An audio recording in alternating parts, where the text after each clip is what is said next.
Hello everyone, कैसे हैं आप सभी लोग। आई होप आप सब बहुत बड़े और स्वस्थ होंगे। तो इस टाइम जो एसएससी का फील्ड है, खासकर सीजीएल और एमटीएस, बहुत सारी मनहूसियत और बहुत सारी थोड़ी सी बुरी खबरी के बीच एक बहुत ही अच्छी खबर आई है आप सबके लिए। और मुझे लगता है कि ये सब आपने शायद सुन भी लिया होगा कि जो कुछ नई वैकेंसीज़ हैं, कुछ नई पोस्ट हैं, वो सीजीएल में और एमटीएस में ऐड हुई हैं।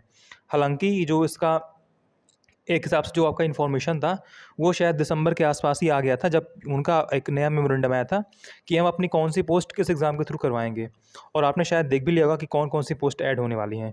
ठीक है, तो मैं यहाँ पर देखो इतना ही बोलूँगा कि जो सीजीएल 24 का रिजल्ट आया है, इसमें इतनी मनहूसियत थी, इतनी सारी समस्याएं थी, और उस बीच थोड़ी सी यहाँ पर देखो एक पॉजिटिव न्यूज़ आई है। तो मुझे लगा कि आप लोग के साथ ये शेयर करना चाहिए। ठीक है, तो चलो बात करते हैं क्या कुछ मैटर है, कौन सी पोस्ट ऐड हुई हैं। तो जहाँ तक मुझे लगता है कि आपने सुन भी लिया होगा कि ये कुछ डिपार्टमेंट है, 2 डिपार्टमेंट आ गए हैं, ईएसआईसी और ईपीएफओ। इनकी जो वैकेंसीज़ हैं, ये भी अब एसएससी के थ्रू ही आएँगी। जो आपका ईएसआईसी है, ठीक है, जो आपका ईएसआईसी है, ये तो कन्फर्म है, ये तो आपके एसएससी के थ्रू ही आएगा, इसमें कोई दो राय है ही नहीं। और ईपीएफओ के चांसेस भी इस बार बन रहे हैं कि 25 के थ्रू ही वैकेंसी अपनी मतलब रिलीज़ करेंगे। ठीक है, ईपीएफओ, एसएसए और एमटीएस का। हालाँकि ईपीएफओ का जो वैकेंसी था, आई थिंक शायद इसका वैकेंसी 23 के आसपास आया था, और इसका अभी वेटिंग का भी सीन चल रहा है। अप्रैल के आसपास इसकी शायद ज्वाइनिंग है। ठीक है, इस पे काफ़ी सारे एसएससी वाले एस्पिरेंट्स भी हैं जिनका वेटिंग में नाम आया है और उन्हें काफ़ी सारी लोकेशन मिली है। बेसिकली देखो यार, दोनों का पोस्टिंग ऑल इंडिया रहता है। तो मैं इनके बारे में आपको सब कुछ बताने वाला हूँ कि जो खासकर आपका ईएसआईसी है, देखो इसको तो आपने सुना ही होगा। ईपीएफओ क्या है, इसमें प्रमोशन कैसे रहता है कि आप 4-5 साल में आप सीधे 28 जो आपका ये 2800 यहाँ से आप 4200 पहुँच जाओगे। ठीक है, तो ये बढ़िया आपका ईपीएफओ है, लेकिन इसके बारे में थोड़ा सा कम पता होगा। तो बेसिकली यहाँ पर देखो मैं आपको सब कुछ बताने वाला हूँ। ठीक है, कि आपका प्रमोशन कैसा होता है और इसमें कौन सी पोस्ट कितनी ग्रेड पे की है, कितनी वैकेंसीज आ सकती हैं, सब कुछ बात करूँगा। और अगर बात करें हम इस इन्फॉर्मेशन के सोर्स की, तो मैं चलो फिर आपको दिखा दे रहा हूँ कि इसका सोर्स कहाँ है हमारे पास। तो ये आपने शायद दिसंबर में देखा होगा, दिसंबर 2024 में जो ये आपका रिक्रूटमेंट का नया आया था, status of recruitment in ESIC corporation. ठीक है, ये शायद आपने देखा होगा, और जिसने नहीं देखा था अभी आप देख सकते हो। तो यहाँ पर देखो आपकी अच्छी खासी वैकेंसीज़ हैं। अगर आप यहाँ पर देखोगे, बोला कि जो डायरेक्ट रिक्रूटमेंट है कैडर सी नॉन मेडिकल पोस्ट की, वो कौन कौन सी आपकी देखो, एक एसएसओ की है। एसएसओ का फुल फॉर्म होता है, ये देखो, सिक्योरिटी ऑफिसर। इसका मतलब मैं भूल गया, शायद सीनियर होता है, क्या होता है, आई थिंक सीनियर होता है। ठीक है, senior security officer. I think मैं गलत बोल रहा हूँ, तो आप मुझे करेक्ट कर सकते हो। ठीक है, ये आपका देखो यूडीसी है, 783 पोस्ट है, और एमटीएस में 1257 पोस्ट है, और स्टेनो की 175 पोस्ट है। देखो मैंने लिखा भी था वहाँ पर कि स्टेनो भी एक्सपेक्टेड है, क्योंकि जो ईएसआईसी की पिछली वैकेंसी आई थी, वहाँ पर ये सारी वैकेंसी इकट्ठा आई थी। मतलब वहाँ पर देखो एसएसओ की वैकेंसी नहीं आई थी, वहाँ पर यूडीसी हो गया और एमटीएस हो गया और स्टेनो, इन ये 3-4 पोस्ट वैकेंसीज वहाँ पे इकट्ठा आई थी। ठीक है, सभी का शायद एक कॉमन एग्जाम भी हुआ था। मतलब एमटीएस में शायद प्री मेंस था, और यूडीसी में शायद आपका एग्जाम था और टाइपिंग थी। मतलब ऐसे कुछ सीन था, मुझे एग्जैक्ट याद नहीं है, मतलब लगभग ऐसी वैकेंसी आई थी।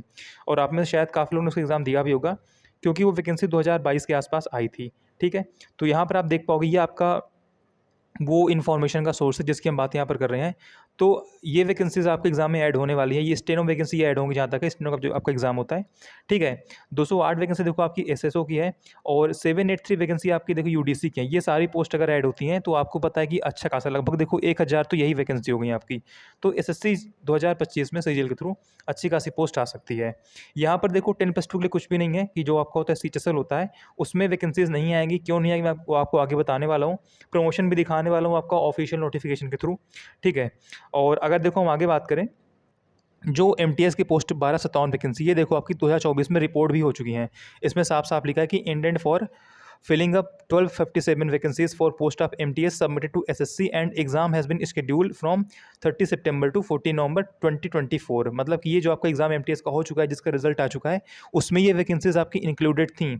और एक बात समझ लो, आपकी जो ईएसआईसी का एमटीएस होता है, ये जॉब काफ़ी बढ़िया होती है, और इसमें प्रमोशन काफ़ी फास्ट होता है, क्योंकि इसमें एलडीसी का कोई डायरेक्ट रिक्रूटमेंट नहीं होता है। इसलिए एलडीसी का काम ये एमटीएस ही करते हैं, और यही कुछ टाइम में एलडीसी प्रमोट हो जाते हैं। ठीक है, इतना काम बढ़िया होता है। बाकी देखो ईएसआईसी में काफ़ी सारी नॉन मेडिकल पोस्ट हैं और मेडिकल पोस्ट भी होती हैं।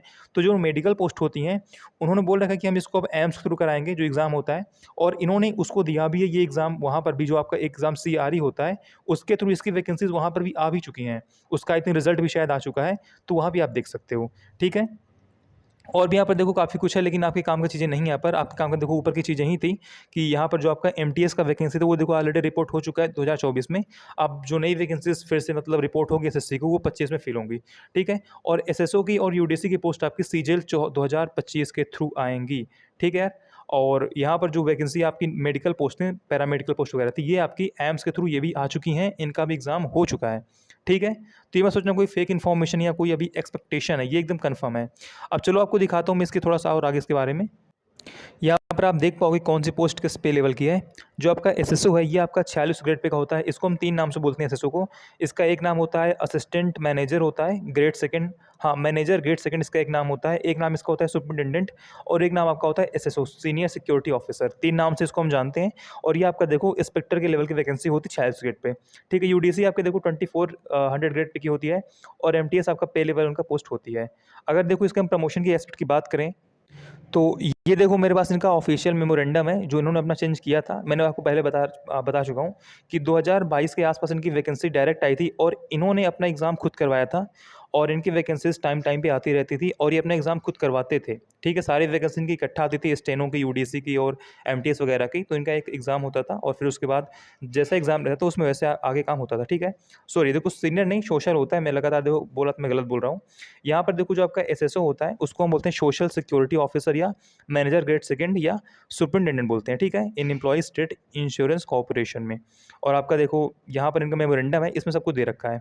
अगर देखो सबसे पहले बात करें आपका एमटीएस का, तो यहाँ पर देखो जो एमटीएस है, ठीक है, ये आपका देखो लगभग 3341 वैकेंसीज 2023 तक लगभग फिल थी, मतलब वैकेंट थी। और इतनी वैकेंसी आपको फिल करनी थी, पे लेवल उनकी वैकेंसी होती है और ये आपका देखो एज लिमिट होता है, ठीक है। तो ये देखो बात हुई डायरेक्ट रिक्रूटमेंट की।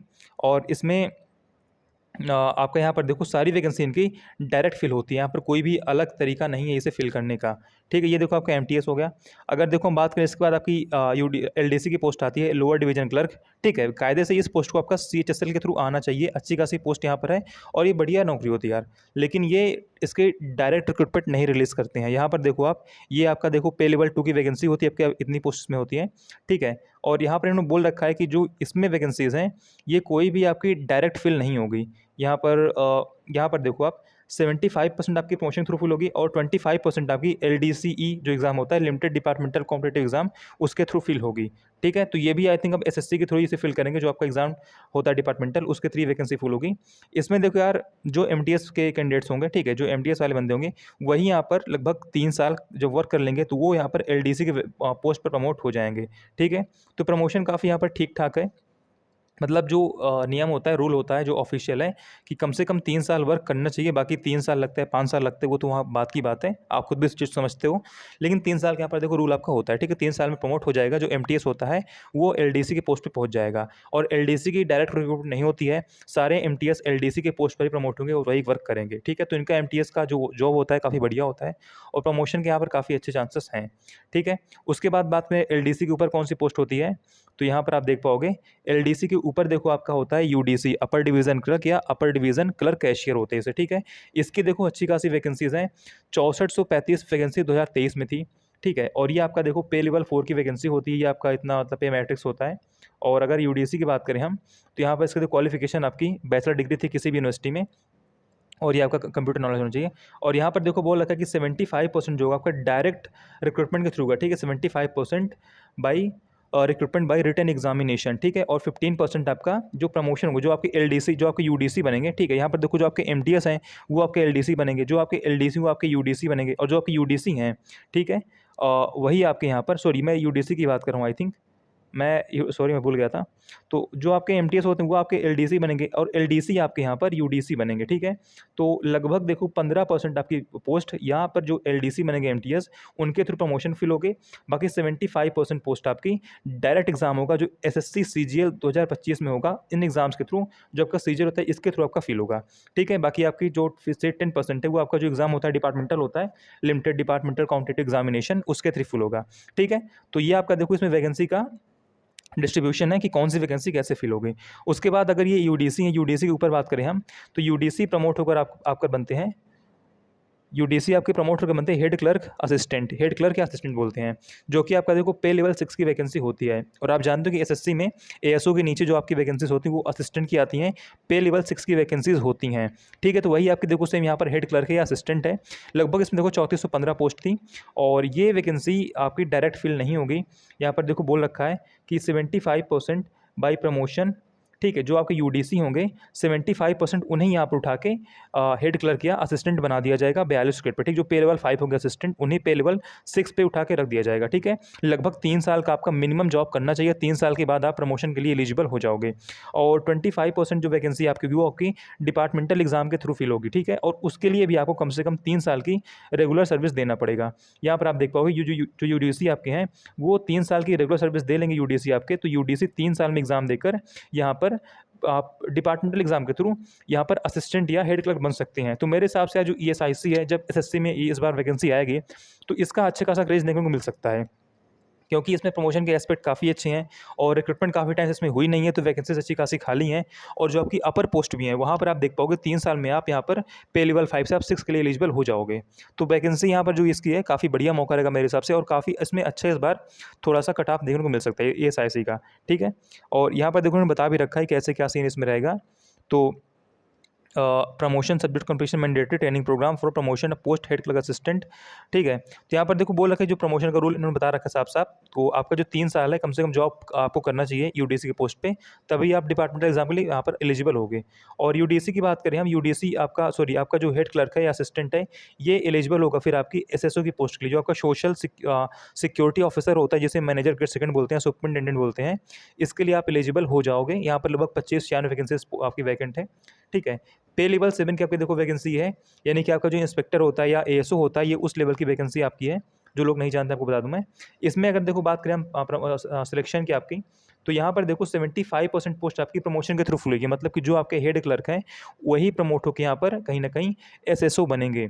ठीक है, और जो 25% आपकी पोस्ट वो आपकी डायरेक्ट जो रिक्रूटमेंट आएगी उनके थ्रू फिल होगी। तो लगभग 228 वैकेंसी शायद इस बार 2025 में इसकी रिपोर्ट हुई है, और मेरे हिसाब से काफ़ी अच्छी वैकेंसी, काफ़ी अच्छी मतलब नंबर ऑफ पोस्ट हैं, और इसमें इस बार काफ़ी अच्छा खासा कॉम्पिटिशन देखने को मिल सकता है। ठीक है, और यहाँ पर देखो आप 2 ईयर डायरेक्ट रिक्रूटमेंट रूल्स, और उसके बाद इन्होंने और कुछ बता रखा है जो भी इनका नियम है, इसे आप पढ़ सकते हो। एलिजिबिलिटी देखो इसकी सिंपली एक बैचलर डिग्री होती है, किसी भी यूनिवर्सिटी से आप एक ग्रेजुएट हो, और एक कंप्यूटर का आपका नॉलेज होना चाहिए, ये चीज़ें रहती है।